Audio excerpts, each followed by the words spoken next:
لا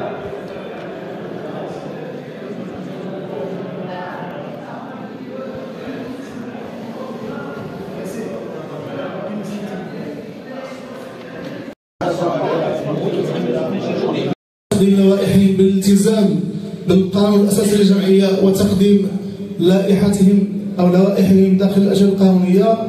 فاللائحة الوحيدة التي توصلنا بها أو توصلت بها الكتابة العامة للجمعية الرياضية هي اللائحة التي رأسها الأخ نصر الله القرطيط.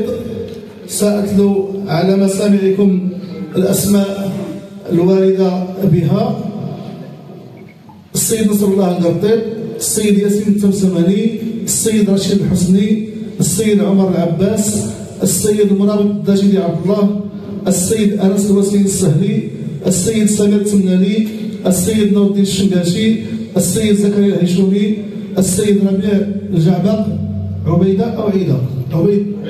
عبيدة أصبح خطأ، عبيدة. لائحة كاملة شاملة نفتح باب التصويت عليها.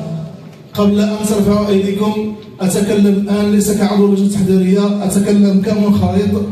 أناشد الجميع أن يصوت على هذه اللائحة.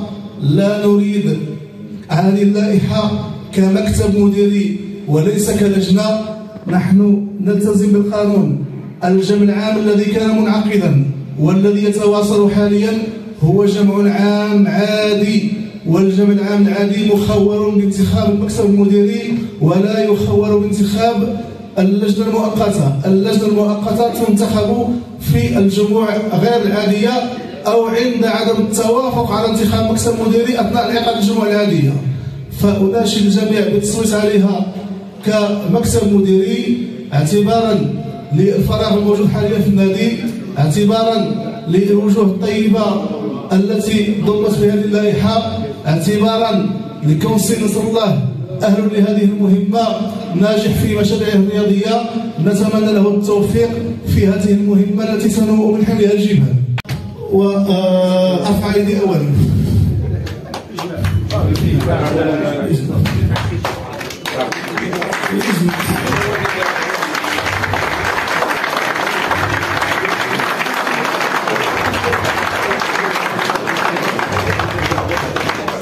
إذا السيد نصر الله